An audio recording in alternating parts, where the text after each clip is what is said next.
Have to give her a quick hug. Hi, everyone. Join me in prayer. Gracious God, as we celebrate this beautiful Easter morning, this reminder that the worst thing is never the last thing, the reminder of transformation, of resurrection, we ask that you would open our hearts, our minds, our spirits. Lord, may the words of my mouth and the meditation of my heart be pleasing to you, O Lord, our rock and our salvation. Amen. Well, good morning and happy Easter. It's so good to be with you. I have to tell you, I'm a bit out of practice. I haven't preached since I preached with you the last time in June. My kids are up there. They're very concerned that we may still be here tomorrow. I have a lot to say to you people. A lot has happened in the last 10 months, yes? My gracious, I've been holding it all together, and I don't know about you, but some days I make my way through the days, and I just honestly think to myself, I don't know, did you fall in love with Punch the monkey the way I did? I just want my stuffy. There's just so much happening, and really, honestly, when life feels overwhelming, when things feel uncertain, when the world feels heavy, we reach for comfort, don't we? And strangely enough, that is the perfect place to begin our Easter story. See, before we rush to the resurrection, we have to remember, right, what came first. Before Easter, there was Friday. And Friday in the story of faith, as you heard Yana sharing with our young people, there was grief, there was fear, there was confusion, there was loss. The disciples did not know how the story would end. We know how the story ends. The disciples didn't. They thought darkness had won. They thought evil had won. They thought hope had no place anymore. It really felt finished. But as Tony Campolo famously said, it's Friday, but Sunday's coming. It was dark, but a new way was coming. It would change everything. And that's what we celebrate today.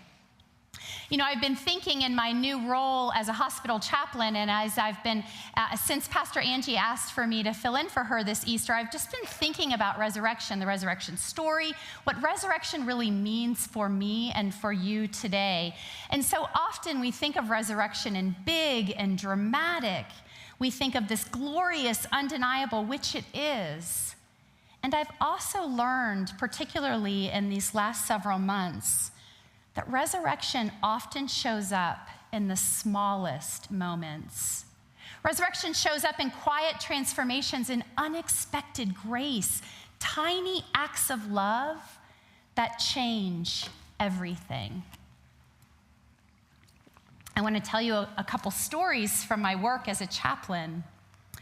I met a priest one day as he was nearing the end of his life, and we spent some time in life review, and I asked him at some point in our conversation, so what is the proudest moment? So what are you most proud of in your ministry? He said something that was very unexpected, and he could see in my face that I was quite confused. He said, I'm proudest that I didn't bring people to Christ. I thought, you're proud of that? But he went on to explain. Passionately, he said, see, our job as people of faith is not to bring people in. He said, so often that can feel manipulative. Our job is to live such a life as a follower of Jesus that we don't push people away. I want you to hear that we don't push people away. He said, if I meet Jesus and I'm told you didn't push anyone away, then I've done my job. I love that, because being Easter people does not stop at today. To follow the resurrected Christ means that we are committing to justice, to mercy, to healing, to courage, to sacrifice, to love every single day of our life. The living Christ does not beat people up with faith. Christ said, come to me all who are weary, and I will give you rest. Christ didn't say, come to me and I will tell you how to think. Christ didn't say, come to me and I will tell you who to hate. Christ didn't say, come to me and I will tell you how to vote. Christ said, come to me all, and I will give you rest. And this way of Jesus is not just an idea, it's something to be lived out. I was also captivated, just as much as I was captivated with Punch the Monkey, I was captivated this winter and fall with the Buddhist monks who conducted a 108-day walk for peace. And they walked for peace in the midst of what felt like was so much violence in our country. Those monks, they didn't carry weapons. They didn't shout in anger. They didn't name call. They didn't bully anyone. They didn't claim they were king. They didn't even try to overpower anyone. They simply walked slowly, prayerfully, together.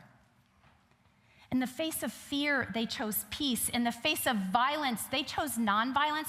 In the face of hatred, they chose love. And let's be honest, that doesn't look powerful by the world's standards. It looks small, it looks quiet, but in so many ways, that is exactly what Easter is. Because see, resurrection is not about overpowering the world. It's about transforming it. Jesus didn't rise with vengeance. He rose with peace. Peace be with you, are the words he said. Choosing courage over fear, love over hate, presence over violence, they were living, those monks, as Easter people. I want to tell you another story. I was called to the bedside of a woman who was actively dying. She had become completely estranged from her family, and she was predominantly alone. Her neighbor had stepped in to be her medical durable power of attorney to make decisions for her, and her neighbor found herself overwhelmed trying to make end-of-life decisions. When I entered the room, the neighbor weeping in the corner as she sat trying to figure out, was overwhelmed with everything. I saw this patient lying on the bed whose body was completely contorted. Hands, feet, face. She was visible in distress.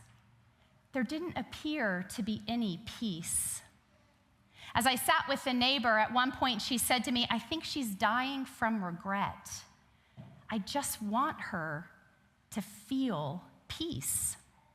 We talked for a bit, and the neighbor shared about the patient's life, and at one point I asked what mattered to her. In her life, what brought her peace? The neighbor, with a big smile, said she loved to sing. So we sang.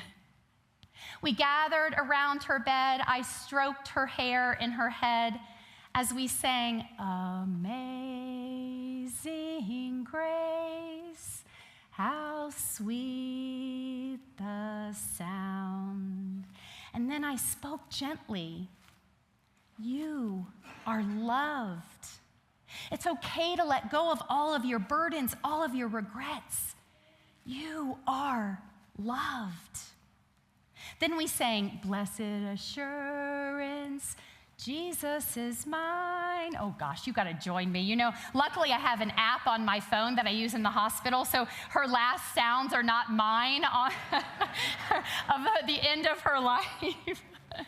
And again, I repeated, you are loved, as I stroked her hair. It's okay to let go of your burdens, of your regrets. And then we sang, "It is well with my soul," and I repeated it again and again, and slowly we watched as her body began to soften, as her hands loosened, as her eyes opened. At one point, she mouthed, "More." So we kept going. On a hill far away, there's an old rugged cross, and her eyes were fixed on mine. Great is thy faithfulness, O God, my Father. And I reminded her, even though I walk through the valley of the shadow of death, I will fear no evil. Then I remembered a song that I've been listening to every morning as part of my meditation. It's a song that Susan Boyle sings, and it's a beautiful rendition of "Make Me a Channel of Your Peace." And so I pulled it up on YouTube and I placed it to her ear, and I let her listen to the beautiful voice as she sang, "Make me a channel of your peace." And in that moment, her body relaxed completely. As tears rolled down her cheeks, and as tears were rolling down her neighbor's cheeks, she looked upward at us and she mouthed, "I am loved." See, that is resurrection. It's not resuscitation, it's transformation. She transformed in that time from fear to peace, from regret to forgiveness, from pain to love. Because when we hold on to fear, regret, anger, shame, we become restricted. But that is not who we are. We are people of life. We are people of hope. We are people of love. We are people of justice. We are Easter people. Amen? We are Easter people. And being Easter people is a choice. We choose life, we choose love, we choose hope. It really is believing that the worst thing is never the last thing every single day. I want to end with a final story from one of our youth, Braden. Last summer on a mission trip, he met a boy named Maj. Maj wasn't interested in church. Maybe he had been hurt. Maybe he didn't trust it. Maybe he just didn't feel safe. But you could tell he wanted to belong. But Maj stayed on the outside. So Braden didn't wait for him to come in. Braden went to him. He didn't try to fix him. He didn't try to convert him. He didn't try to convince him. He just sat with him. Patient, kind, present. And at first, nothing happened, but Braden stayed. And slowly, Maj moved closer, starting to talk, engaging. And the next day, Maj showed up. He came inside. He joined the group. And Braden later said, "Maj had a bigger effect on my life than I ever could have imagined." See, that's resurrection. Not forcing, not pushing, not proving, not bullying, but showing up, creating space, and choosing love. That's how resurrection happens, in small moments that change lives. So when the world feels heavy, when life feels uncertain, when it feels like Friday, remember this: we are not people of Friday.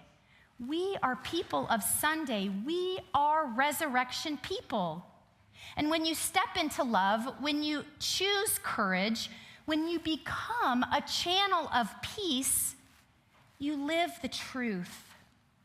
A truth that will be sung by Ariel and Jake, and a song called Oceans and You Make Me Brave. The words say something like this: "You call me out upon the waters, and my faith will stand. You make me brave. You call me out beyond the shores into the waves. So as the ushers come forward this morning to collect our daily offering, my prayer for you and for me is that we choose to be brave, that we choose to love, and that we live resurrection, because we are Easter people. Amen.